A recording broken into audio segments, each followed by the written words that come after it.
Halo sahabat-sahabat pioner sekalian, senang kembali bertemu dengan rekan-rekan saya semuanya yang hebat-hebat dan luar biasa. Bagaimana kabar teman-teman? Masih semangatkah? Atau sudah mulai rontokkah semangatnya ya? Nah, saya hari ini ingin menemui rekan-rekan pioners ya.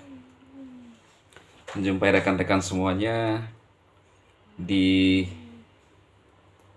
komentar. Saya hanya bisa melihat komentar, menemui rekan-rekan di komentar ya. Di video kedua dari terakhir. Ya. Judul video yang saya upload, Hore, kabar resmi terbaru dari Kortim menuju Open Network ya. Apakah penyanyi berani bilang lagi ini tidak bermanfaat? Itu kan kalimat Kortim langsung. Ya. Kita menuju Open Network. Ya. Open Mainnet, coy. Ya, coy. Ya, mau komentar apa lagi ya para penyanyi? Itu kalimat Kortim loh ya. User satu sisi senang sekali bos jika segera Open Network, sisi lain takut di take down oleh Kominfo bos. Bagaimana? Ya begini bang, menurut saya kan itu kan juga yang ditanyakan oleh orang yang di YouTube dulu. Dia bilang, mana katanya mau jadi orang kaya janjinya ya.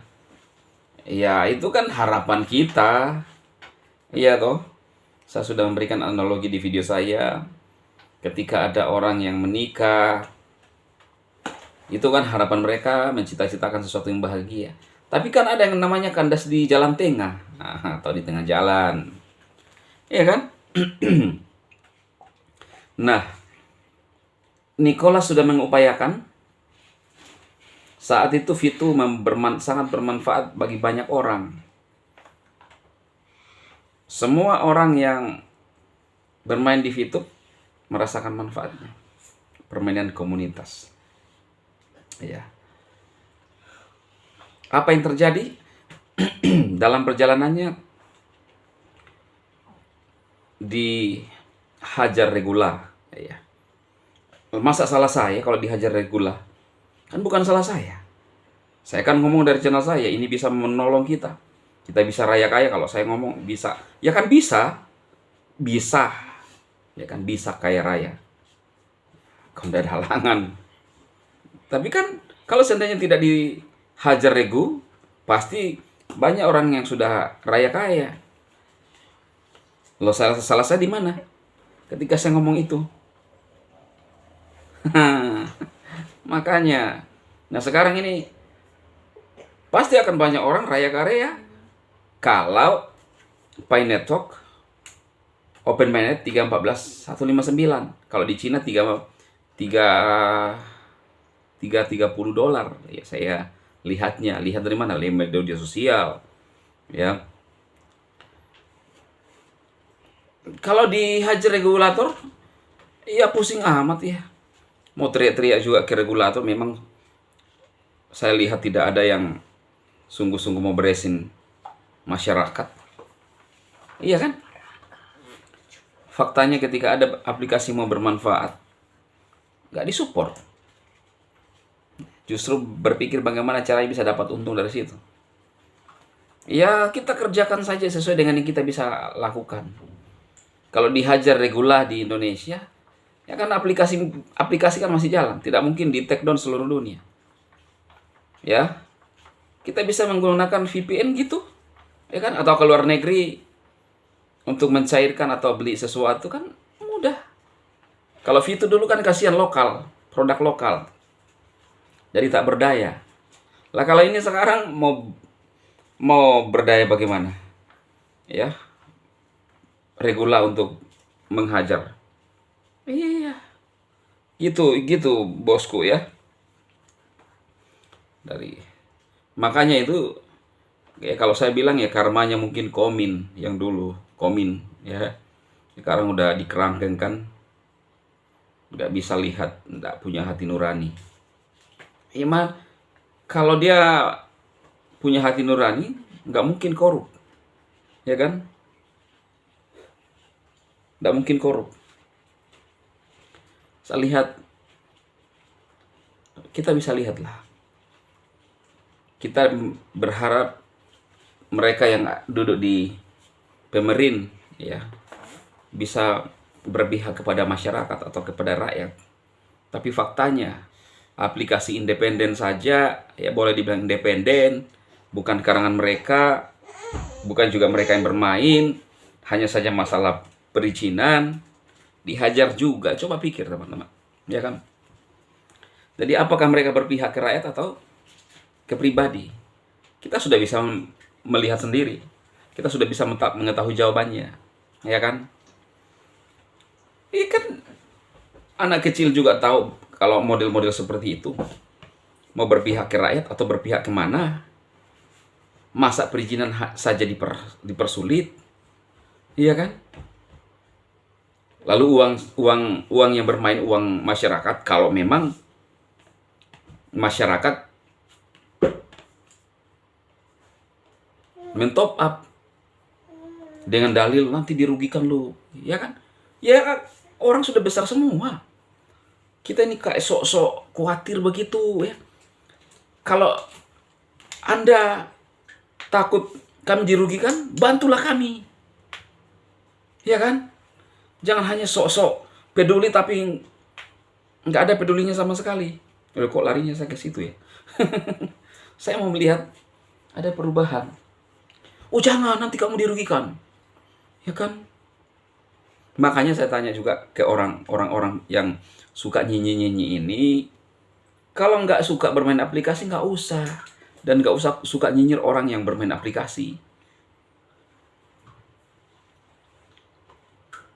Kan yang ego-ego siapa? Lu sudah tahu resikonya aplikasi seperti itu lalu masih berani. Orang bermain aplikasi khususnya berbayar itu adalah orang yang petarung. Ya. Kan jual gorengan juga masih ditunggu di pinggir jalan, masih beresiko. Ya, hujan. Lu pernah jamin nggak? Saya sudah pernah ngomong ini. Ketika Anda bangun subuh-subuh iris-iris ya, lalu dorong ke pinggir jalan, lu jamin nggak kalau di pinggir jalan akan habis? Kan nggak ada jaminan. Tetapi kenapa Anda di sana nongkrong? Ada harapan supaya cerdas. Ya, saya mengedukasi ini supaya jangan rewel-rewel. Mana sih lo?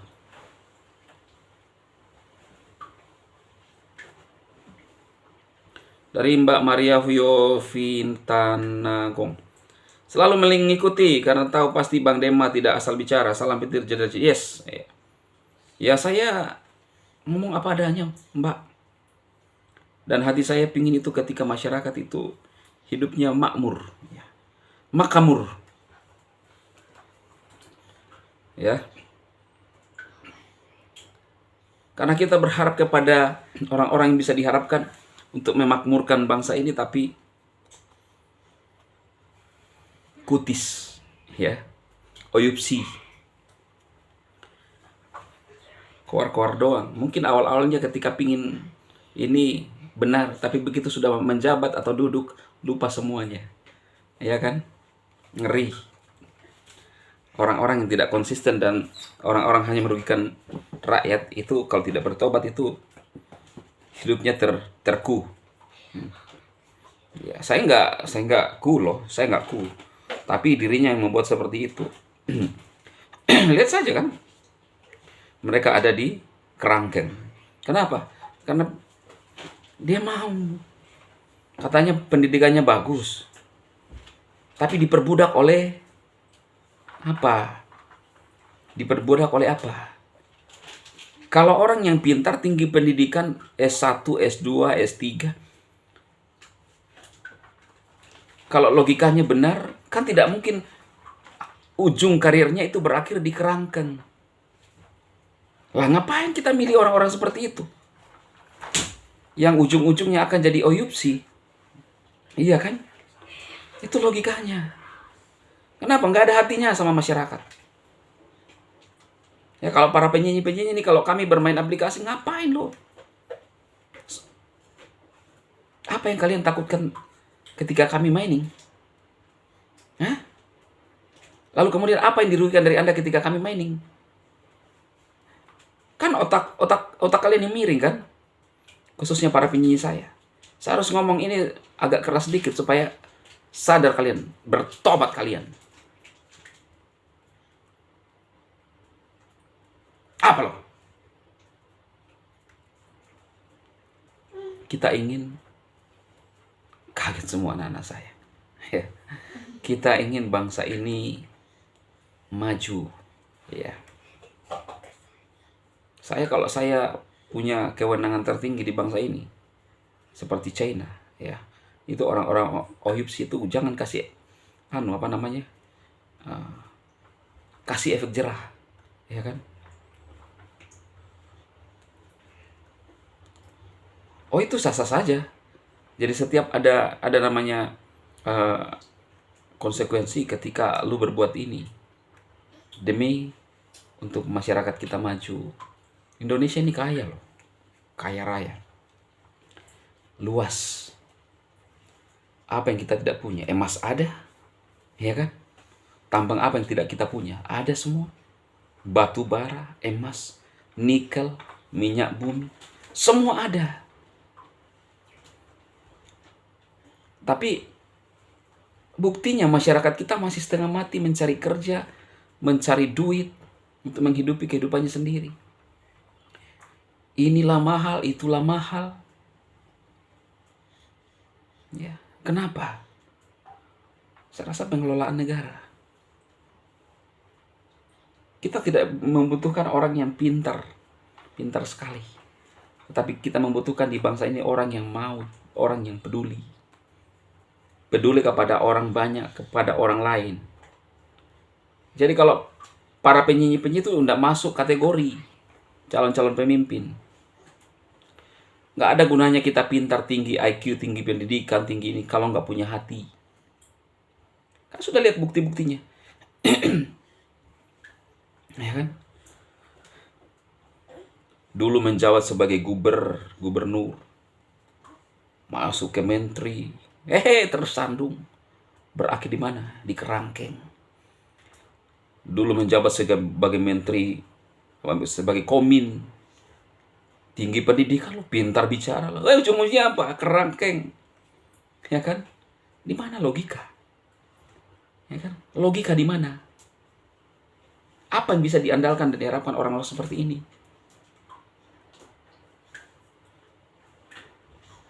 Sukses bagi para pionir.